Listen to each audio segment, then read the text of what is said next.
नमस्ते। डरावनी कहानियां तो हम सबने सुनी है ना?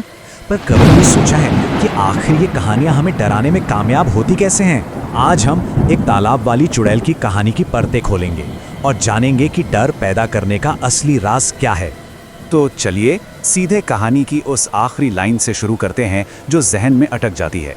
ये एक ऐसा हुक है जो सुनते ही एक अजीब सा माहौल बना देता है और हमारे इस विश्लेषण के लिए बिल्कुल सही टोन सेट करता है। हर अच्छी डरावनी कहानी की एक मजबूत बुनियाद होती है और इस कहानी की बुनियाद है नरेनपुर नाम का एक गांव और उस गांव के बीचों बीच मौजूद एक बहुत पुराना भूताहा तालाब। तो देखिए, कहानी की बिसात पूरी तरह बिछ चुकी है। हमारे पास एक जगह है नरेनपुर गांव, एक छिपा हुआ खतरा है यानी वो तालाब और उससे जुड़ी चुड़ैल की कहानी, और हमारा हीरो है आरव, जिसे बिल्कुल अंदाजा नहीं है कि उसका सामना किससे होने वाला है।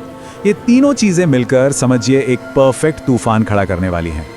अब यहाँ कहानी का असली दम उसके विलन में है। ये कोई आम भूत प्रेत नहीं है बल्कि एक चुड़ैल है। लोक कथाओं के हिसाब से चुड़ैल की अपनी कुछ खासियतें होती हैं और उसके उल्टे पैर। यकीन मानिए, ये छोटी सी डिटेल आगे चलकर कहानी में बहुत बड़ा रोल निभाने वाली है। तो जमीन तैयार है और अब कहानी धीरे धीरे हमें अपनी गिरफ्त में लेना शुरू करती है।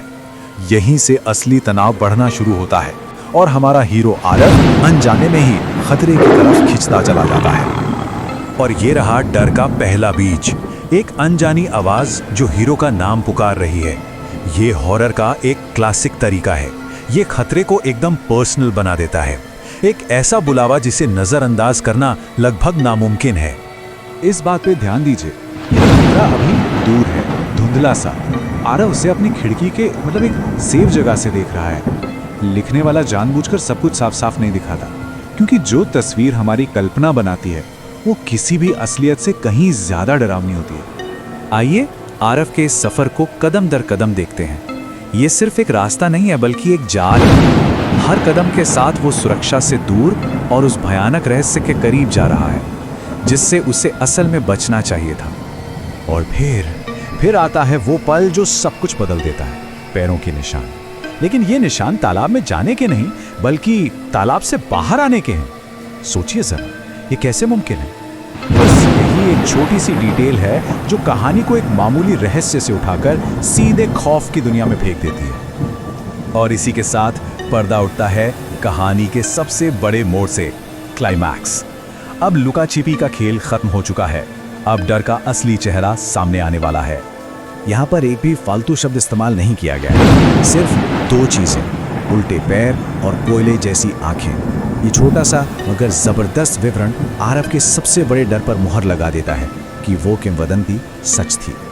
अब फिर चुड़ैल बोलती है, उसके शब्द कितने मासूम हैं, खेलने आई हूं, लेकिन उसके मुंह से निकलकर ये मासूमियत का सबसे भयानक मजाक बन जाते हैं और यही चीज उसे और भी ज्यादा खौफनाक बना देती है।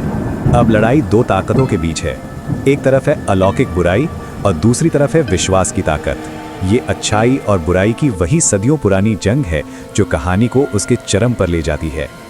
एक जोरदार धमाके के साथ गायब होने से ठीक पहले चुड़ैल अपना आखिरी दावा करती है, वो हक जताती है। ये इशारा है कि शायद ये लड़ाई अभी पूरी तरह खत्म नहीं हुई है। तो ठीक है, लड़ाई खत्म हो गई, लेकिन कहानी अभी बाकी है। अब आता है वो आखिरी झटका जो शायद क्लाइमैक्स से भी ज्यादा डरावना है। सारी उथल पुथल के बाद की ये खामोशी, ये सन्नाटा जानबूझकर बनाया गया है ताकि आखिरी खुलासा और भी ज्यादा चौंकाने वाला लगे। और ये रहा सबूत, चुड़ैल चली तो गई लेकिन वो अपना निशान छोड़ गई है, पानी की सतह पर एक ऐसा वादा जो कभी मिट नहीं सकता। तो आखिर में बचा क्या? कहानी का अंत हमें बताता है कि उस रात की घटना अपने पीछे क्या छोड़ कर गई। आरव के साथ जो हुआ, उसने गांव की उस पुरानी किंवदंती को एक सच्चाई बना दिया। अब वो सिर्फ एक लोक कथा नहीं रही बल्कि एक ऐसी चेतावनी बन गई है जो आने वाली पीढ़ियों को उस तालाब से दूर रखेगी। और कहानी एक घेरे की तरह पूरी होती है। ये वहीं आकर खत्म होती है जहां से हमने शुरू किया था। चुड़ैल की आवाज ये इस बात की याद दिलाती है कि कुछ बुराइयां कभी मरती नहीं है, वो बस सही वक्त का इंतजार करती है। और ये हमें एक आखिरी सवाल के साथ छोड़ जाती है, क्या ऐसी कहानियां सिर्फ हमें डराने के लिए होती हैं या फिर हमें बचाने के लिए?